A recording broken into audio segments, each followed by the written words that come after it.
Selamat pagi anak-anak kelas 6 SDK Maria Ferrari Maumere. Salam sehat. Berjumpa kembali bersama Teacher Jenny dan Teacher Faris dalam kegiatan belajar dari rumah. Bagaimana kabar anak-anak sekalian? Teacher mengharapkan anak-anak tetap sehat, tetap semangat dalam mengikuti kegiatan belajar dari rumah. Semoga anak-anak selalu dalam lindungan Tuhan yang Maha Kuasa. Sebelum kita memulai kegiatan pembelajaran kita kali ini, teacher tetap mengingatkan kepada anak-anak untuk tetap memperhatikan protokol kesehatan, yaitu selalu menjaga jarak, mencuci tangan, dan memakai masker. Teacher juga berharap anak-anak tetap menjaga kebersihan di lingkungan rumah dan lingkungan sekitar agar terhindar dari bahaya demam berdarah. Nah, anak-anak, mari kita memulai kegiatan pembelajaran kita dengan doa. Berdoa dimulai. Berdoa selesai. Pembelajaran kita kali ini yaitu tema 2, persatuan dalam perbedaan, subtema 2, bekerja sama mencapai tujuan, pembelajaran 2 dan 3. Tujuan pembelajaran yang hendak kita capai pada pembelajaran kali ini yaitu yang pertama, setelah membaca teks, anak-anak mampu mengidentifikasi manfaat persatuan dan kesatuan dalam kehidupan sehari-hari. Yang kedua, setelah membaca teks, anak-anak mampu menentukan manfaat persatuan dan kesatuan dalam kehidupan sehari-hari. Yang ketiga, setelah membaca teks, anak-anak diharapkan mampu menyajikan hasil telaah tentang manfaat persatuan dan kesatuan dalam kehidupan sehari-hari dalam bentuk cerita atau naskah drama. Yang keempat, setelah mengamati gambar, anak-anak mampu menentukan jenis pola lantai dalam tari kreasi daerah. Yang kelima, anak-anak mampu menjelaskan pola lantai dalam tarian kreasi daerah setelah mengamati gambar. Yang keenam, setelah mengamati gambar, anak-anak mampu mempraktikkan pola lantai tarian dari salah satu tarian daerah yang dipilih dengan benar. Yang ketujuh, setelah membaca teks sejarah, anak-anak mampu menentukan informasi penting dari teks sejarah dengan menggunakan kalimat efektif. Yang kedelapan, anak-anak mampu membuat peta pikiran dengan menggunakan kata tanya apa, siapa, mengapa, bagaimana, di mana, berapa, dan yang mana. Yang kesembilan, anak-anak dapat mengembangkan informasi pada peta pikiran melalui tulisan dengan detail. Yang kesepuluh, setelah melakukan pengamatan dan membaca teks, anak-anak mampu mengidentifikasi cara hewan menyesuaikan diri dengan lingkungannya. Dan yang terakhir, yang ke-11, setelah melakukan pengamatan dan membaca teks, anak-anak mampu melaporkan cara hewan menyesuaikan diri dengan lingkungannya secara lisan maupun secara tertulis. Materi pembelajaran kita hari ini untuk muatan pembelajaran PPKN yaitu manfaat persatuan dalam perbedaan. Untuk muatan pembelajaran SBDP tentang pola lantai dalam tari kreasi daerah. Untuk muatan pembelajaran IPA tentang cara hewan menyesuaikan diri dengan lingkungannya. Dan untuk muatan pembelajaran bahasa Indonesia tentang informasi penting dari teks sejarah. Karakteristik pembelajaran kita yaitu peduli dan santun. Anak-anak hendaknya peduli terhadap hewan yang ada di sekitar kita dengan cara menjaga dan melestarikannya. Dan juga anak-anak hendaknya selalu santun kepada siapa saja. Dengan adanya sikap santun, dapat menciptakan persatuan dan kesatuan dalam kehidupan kita sehari-hari. Nah, anak-anak sekalian, ayo ikuti kegiatan pembelajaran kali ini dengan cermat. Pada pembelajaran kita sebelumnya, kita telah mempelajari tentang contoh sikap yang menunjukkan persatuan dan kesatuan dalam perbedaan. Persatuan sebenarnya berasal dari kata satu yang artinya utuh, tidak terpecah-pecah. Persatuan Indonesia merupakan suatu wujud kebulatan yang utuh. Persatuan tersusun dari berbagai aspek kehidupan yang meliputi ideologi, politik, ekonomi, sosial, budaya, pertahanan, dan keamanan yang terwujud dalam suatu wadah, yaitu Indonesia. Negara kita Indonesia memiliki keanekaragaman baik suku, agama, adat istiadat, budaya, maupun bahasa. Keanekaragaman ini merupakan modal dan kekayaan bangsa untuk mempererat persatuan dan kesatuan bangsa. Dengan adanya persatuan dan kesatuan bangsa, kita sebagai warga negara dapat merasakan berbagai macam manfaat yang luar biasa. Manfaat persatuan dan kesatuan bangsa yaitu yang pertama, mengatasi semua perbedaan dengan penuh kesadaran. Yang kedua, memperkuat ketahanan nasional. Yang ketiga, menghindari permusuhan, pertengkaran, dan perpecahan. Yang keempat, menciptakan keamanan, kedamaian, dan ketentraman. Yang kelima, mempermudah tercapainya tujuan nasional. Dan yang keenam, memperlancar jalannya pembangunan. Itulah manfaat persatuan dan kesatuan bangsa.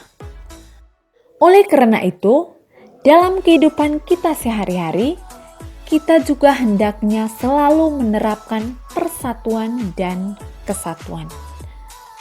Dengan bersatu akan tercapai kehidupan yang damai, aman, nyaman, dan tentram.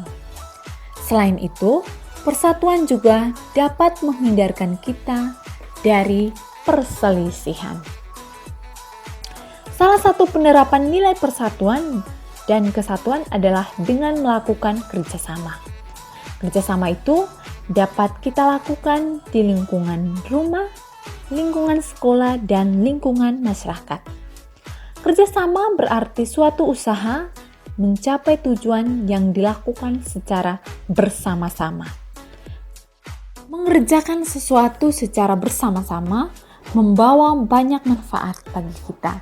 Antara lain, pekerjaan menjadi cepat selesai.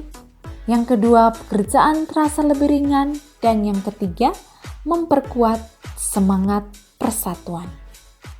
Dengan adanya sikap kerjasama ini menunjukkan bahwa kita manusia adalah makhluk sosial. Kita saling membutuhkan antara satu dengan yang lain. Kerjasama ini hendaknya kita wujudkan juga dalam menampilkan tari kreasi daerah. Pada pembelajaran sebelumnya, kita telah mempelajari tentang tari kreasi daerah. Tari kreasi daerah merupakan jenis tari baru yang dikembangkan dari tari tradisional. Tari kreasi dibedakan atas dua, yaitu tari kreasi daerah berpolakan tradisi dan tari kreasi daerah tidak berpolakan tradisi. Tari kreasi daerah berpolakan tradisi dilandasi oleh kaidah-kaidah tari tradisi, baik dalam koreografi, dalam musik atau karawitan, tata busana, tata rias, maupun teknik pementasannya. Tarian kreasi berpolakan tradisi ini tetap memegang teguh kaidah-kaidah tari tradisi. Sedangkan tari kreasi tidak berpolakan tradisi, yaitu karya tari yang garapannya melepaskan diri dari pola-pola tradisi, baik dari segi koreografi, musik, tata busana, tata rias, dan tata teknik pentas. Tari kreasi tidak berpolakan tradisi ini bisa juga mengikuti perkembangan zaman saat ini. Jadi, dia tidak terikat dengan kaidah-kaidah tari tradisi.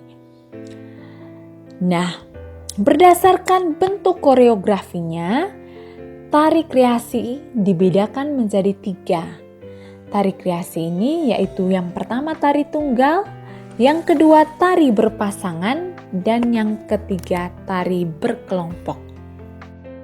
Pada pembelajaran sebelumnya, teacher juga sudah menjelaskan tentang tari tunggal, tari berkelompok, dan tari berpasangan. Tari tunggal itu merupakan tari yang diperagakan oleh seorang penari. Jadi satu orang penari saja yang membawakan tarian kreasi. Tari berpasangan merupakan tarian yang diperagakan oleh 2 orang penari. Bisa 2 orang wanita, bisa juga 2 orang laki-laki, maupun seorang laki-laki maupun seorang perempuan secara berpasangan. Sementara itu, tari kelompok yaitu tari yang diperagakan lebih dari 2 orang penari. Jadi tari kelompok bisa 3, bisa 4 orang, dan seterusnya. Intinya bahwa tari kelompok lebih dari 2 orang penari. Saat melakukan gerak tari, penari membuat bentuk atau formasi yang disebut dengan pola lantai. Pola lantai merupakan garis yang dilalui penari saat melakukan gerak tari. Setiap tarian memiliki berbagai macam pola lantai. Misalnya saja pada tari piring yang berasal dari suku Minangkabau, Sumatera Barat, terdapat beberapa pola lantai. Secara keseluruhan, tarian piring ini menceritakan tentang tahapan kegiatan dalam budaya tanam padi yang melambangkan suasana gotong royong dan kerjasama dalam masyarakat. Pola lantai yang ada dalam tari piring itu ada 3, yaitu pola lantai horizontal, pola lantai vertikal, dan pola lantai lingkaran. Pola lantai horizontal yaitu pola lantai berbentuk garis lintang. Penari bebas melintang sesuai dengan gerakan tari. Pola lantai vertikal yaitu pola lantai berbentuk garis bujur, yaitu garis dari atas ke bawah. Para penari berbaris membujur sesuai dengan gerakan pola lantai. Sedangkan pola lantai lingkaran yaitu pola lantai berbentuk garis lingkaran. Para penari berada pada posisi melingkar sesuai dengan gerakan tari. Selain tarian piring dari suku Minangkabau, Sumatera Barat, kita juga di Kabupaten Sika memiliki tarian yaitu tarian Hegong. Di Kabupaten Endeh ada tarian Gawi, di Kabupaten Ngada dan Nagekeo ada tarian Cai, di Kabupaten Flores Timur ada tarian Dolo-Dolo, di Kabupaten Manggarai ada tarian Caci. Pola lantai dalam setiap tarian berbeda-beda. Untuk tarian Hegong dan tarian Cai memiliki pola lantai, salah satunya yaitu pola lantai vertikal. Sedangkan pada tarian Gawi dan Dolo-Dolo, pola lantainya adalah pola lantai lingkaran. Agar tarian ini terlihat indah dan menarik, setiap orang yang ingin mementaskannya harus menyesuaikan diri dengan pola lantai yang sudah ada. Anak-anak sekalian, kita tahu bahwa dalam kehidupan setiap hari, setiap makhluk hidup memiliki cara tersendiri untuk menyesuaikan diri terhadap lingkungan hidupnya. Cara makhluk hidup menyesuaikan diri dengan lingkungan hidupnya disebut dengan adaptasi. Pada pembelajaran sebelumnya, yaitu pada pembelajaran 1, kita telah mempelajari macam-macam adaptasi makhluk hidup terhadap lingkungannya. Ada adaptasi morfologi, adaptasi fisiologi, dan adaptasi tingkah laku. Beberapa jenis hewan memiliki ciri khusus untuk beradaptasi terhadap kondisi lingkungan. Misalnya adaptasi hewan di gurun, di kutub, di laut, dan mempertahankan diri dari pemangsa. Yang pertama kita lihat cara hewan beradaptasi pada kondisi lingkungan tertentu. Yang pertama kita lihat pada hewan unta. Anak-anak tentunya tahu bahwa unta merupakan salah satu hewan yang hidup di daerah gurun yang panas dan kering. Untuk dapat bertahan hidup, unta melakukan beberapa penyesuaian, yakni memiliki rambut pada kelopak mata untuk menghalau debu yang masuk ke mata ketika berjalan di padang pasir, memiliki telapak kaki lembut sehingga memudahkan untuk berjalan di atas tanah berpasir, memiliki punuk yang berisi cadangan lemak yang dapat dipecah menjadi energi, dan memiliki usus yang sangat panjang yang dapat menyerap lebih banyak air dalam makanan. Yang kedua kita lihat beruang kutub. Beruang kutub hidup di daerah yang sangat dingin di permukaan bumi, yakni tidak lain di kutub. Untuk dapat bertahan hidup di lingkungan tersebut, beruang kutub melakukan beberapa penyesuaian, yaitu memiliki rambut putih sebagai kamuflase agar tidak mudah dilihat oleh pemburu dan memiliki lapisan lemak di bawah kulit untuk dapat bertahan di suhu yang dingin. Kamuflase adalah kemampuan yang dimiliki hewan untuk menyesuaikan warna atau bentuk tubuhnya dengan lingkungan sekitarnya dengan cara memanfaatkan warna atau bentuk tubuhnya agar sesuai dengan lingkungan sekitarnya. Yang ketiga, kelelawar. Kelelawar memiliki kemampuan ekolokasi, yaitu kemampuan untuk mendeteksi mangsa, pemangsa, dan benda di sekitarnya menggunakan pantulan bunyi. Yang berikut, yang keempat adalah burung hantu. Burung hantu memiliki penglihatan dan pendengaran yang tajam dan peka untuk mencari mangsa pada malam hari. Yang kelima, lumba-lumba dan paus. Kedua mamalia ini hidup di laut. Alat pernapasannya berupa paru-paru. Oleh karena itu, kedua hewan ini kerap muncul ke permukaan laut jika akan menghirup oksigen.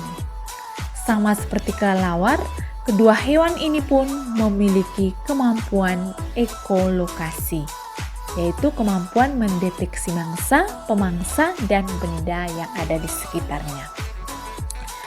Yang kedua, kita lihat cara hewan beradaptasi melindungi diri dari pemangsa.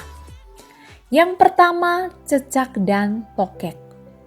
Cecak dan tokek dapat melindungi diri dari pemangsa dengan dua cara, yaitu memiliki telapak kaki yang memiliki perekat sehingga memudahkan merayap ke dinding dan memiliki kemampuan autotomi atau kemampuan memutuskan ekor untuk mengelabui pemangsa. Yang kedua, bunglon. Bunglon memiliki kemampuan mimikri, yaitu kemampuan untuk mengubah warna kulit sesuai dengan kondisi lingkungannya. Jadi kalau lingkungannya warna hijau, tubuh bunglon juga akan berubah menjadi warna hijau. Tujuan bunglon mengubah warna kulit untuk mengelabui pemangsa dan juga memudahkannya untuk mendapatkan mangsa. Yang ketiga adalah walang sangit. Walang sangit mengeluarkan bau yang menyengat untuk melindungi diri dari pemangsa. Yang keempat adalah landak. Landak memiliki rambut seperti duri yang dilapisi keratin untuk menakuti musuhnya dan melindungi diri dari pemangsa. Yang kelima, kalajengking. Kalajengking memiliki sengat beracun di bagian ekornya untuk menyerang musuh. Yang keenam, cumi-cumi. Cumi-cumi dapat menyemprotkan cairan berwarna hitam seperti tinta untuk menghindari diri dari pemangsa. Yang ketujuh, ikan buntal. Hewan ini memiliki kemampuan menggelembungkan tubuh untuk perlindungan diri. Selain itu, ikan ini juga memiliki duri-duri beracun pada tubuhnya untuk melindungi diri dari pemangsa. Yang kedelapan, terenggiling dan kaki seribu.